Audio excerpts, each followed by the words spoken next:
Halo semua, apa kabarnya para rebahaner dimanapun kalian berada. Kembali lagi bersama saya di channel Film Bacot. Nonton film sambil ngebacot. Di video kali ini saya akan membahas atau ngebacot film yang berjudul Nobody. Film ini menceritakan tentang seorang pria yang melindungi keluarganya dari kejahatan yang sangat brutal. Sebelum lanjut ke videonya, jangan lupa like, komen, dan subscribe.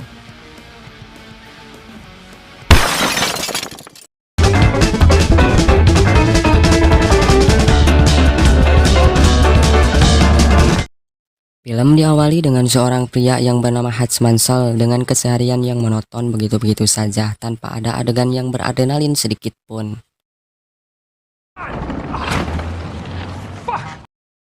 Malam pun tiba di rumah si Hutch yang terbangun dari tidurnya dan ia pun melihat ada dua orang masuk ke rumahnya. Ternyata dia adalah bangsat. Dan bangsat itu pun menodongkan senjata lalu mengambil uang receh yang ada di baskom.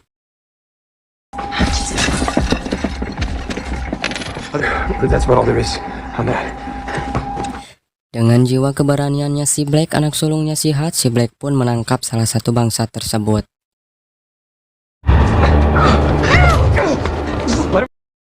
Entah tahu kenapa si Hutch malah menyuruh si Black untuk melepaskan bangsat tersebut.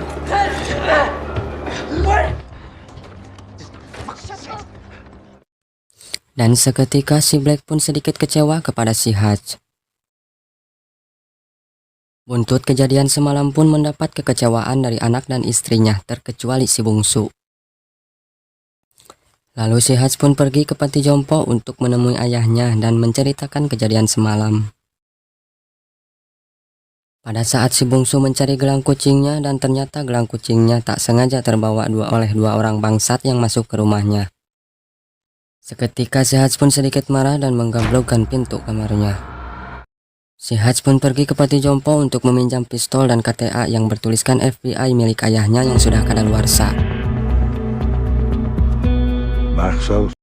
Buntut insiden tersebut menyulut kemarahan si Hutch menggusurnya pada masa lalu kelamnya sebagai lone wolf. Nalurinya mengantarkan pada suami istri yang sedang makan malam bersama dan ternyata dia adalah dua orang bangsat yang masuk ke rumahnya.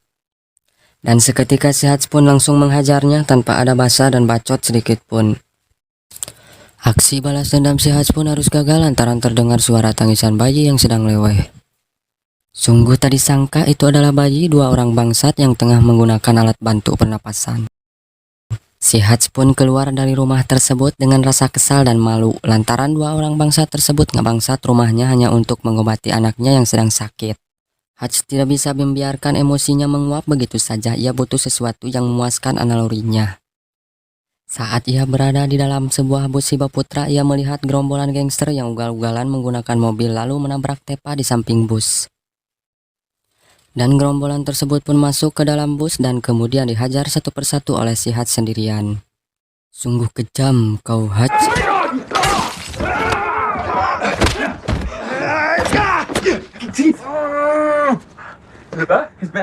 Saat tiba di rumah, istrinya pun kaget melihat si Hutch yang seetik babak belur dan luka bacok di badannya. Kita akan terfokus ke tempat lain di mana ada seorang bapak-bapak yang bernama Julian, panggil saja si Yuli, ini dia babanguknya. Tiba-tiba si Yuli mendapat telepon dari anak buahnya yang memberitahukan adiknya yang sedang koma di rumah sakit.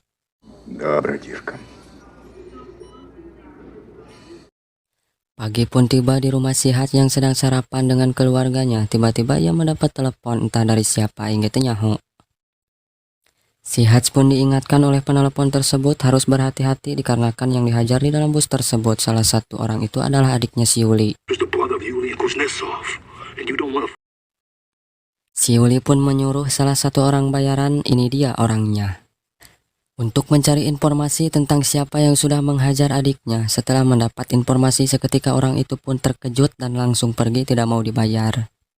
Semenakutkankah sosok si Hutch itu? Si Hutch pun pergi ke tukang cukur untuk menemui temannya, ini dia babanguknya. Temannya pun menceritakan tentang siapa sebenarnya si Yuli.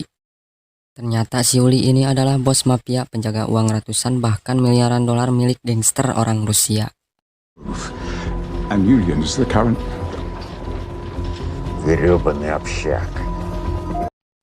Saat Hats dan keluarga sedang makan malam di luar dugaan, Yuli ternyata lebih cepat dari dugaan, di mana dia mengirimkan beberapa pasukan ke alamat rumahnya untuk menghabisi Hats beserta keluarganya.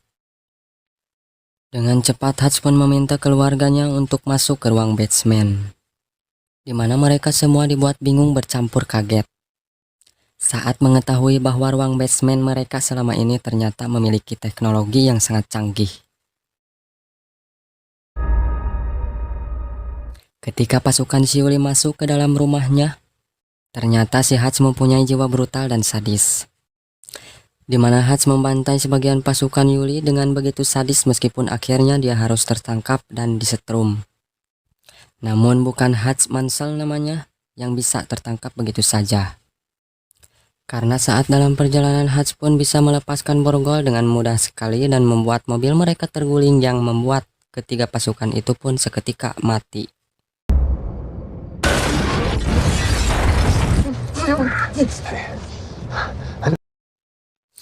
Hats pun kembali ke rumah dengan membersihkan diri dengan tenang, membawa istri dan anaknya keluar dan melihat jasad bertebaran.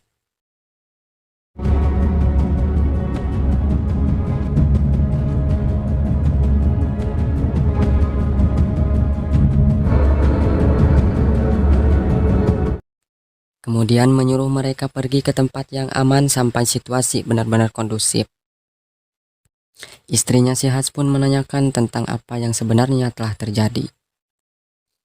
Dan si Hats pun sedikit menjelaskan kepada istrinya, ini adalah aku yang sebenarnya.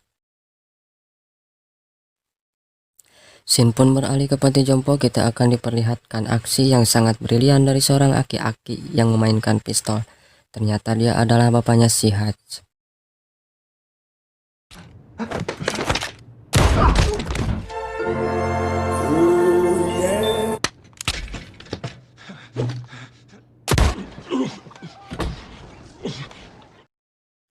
Si Hats pun membeli perusahaan milik mertuanya, tempat di mana ia bekerja.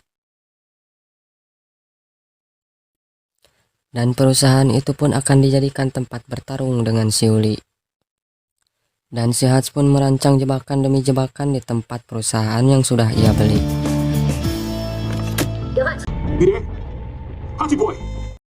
Lalu si Hats pun pergi ke tempat gudang dolar milik orang-orang Rusia yang dijaga oleh anak buahnya si Yuli.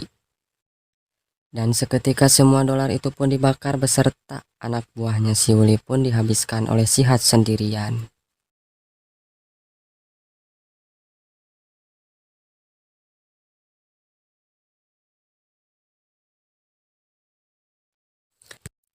Setelah membakar gudang dolar dan membunuh sebagian anak buahnya si Yuli, si Hats pun pergi ke tempat bar untuk bermakan malam dan ternyata itu adalah tempat di mana si Yuli nongkrong. Kita akan terfokus ke si Hats yang sedang memegang sebuah bom. Ternyata itu adalah salah satu rencananya si Hats untuk memancing si Yuli ke tempat di mana si Hats sudah memasang jebakan yang sangat berbahaya. Now, on the one hand, I'm shot! You should have seen a more reasonable piece of meat. What's left of it? We'd like to end our little Kemudian si Yuli dan anak buahnya pun terpancing dan mengejar si Hats tersebut.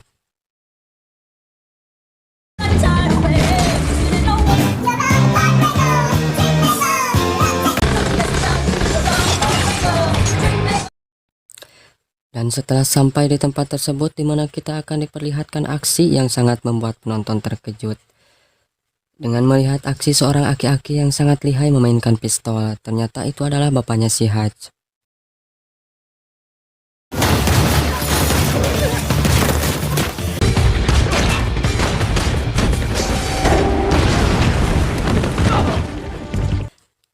Dan di tempat itu pun sudah ada teman lamanya si Hats, ini dia orangnya, yang sangat sukarela ingin membantu si Hats untuk menghabisi si Yuli dan pasukannya.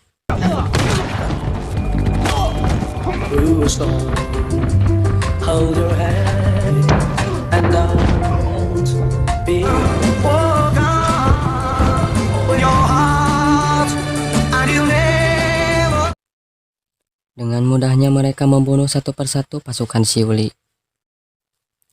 Dan setelah semua pasukan Shiyuli musnah, hanya tinggal Shiyuli seorang yang tersisa. Di mana kita akan diperlihatkan seorang Hatsmansel memegang kaca yang dilapisi anti peluru dan sudah dipasangi bom. Hats pun menodongkan bom tersebut karena membenguk Shiyuli. Seketika Shiyuli pun mengajengkang dan modar yang artinya mati. Dan filmnya pun Thank you. Thank you. Glorious. Glorious, my ass. This is Rebecca Mansell. Please leave your name and number and I'll call you right back. If you give me another chance, I'll try to get it right this time.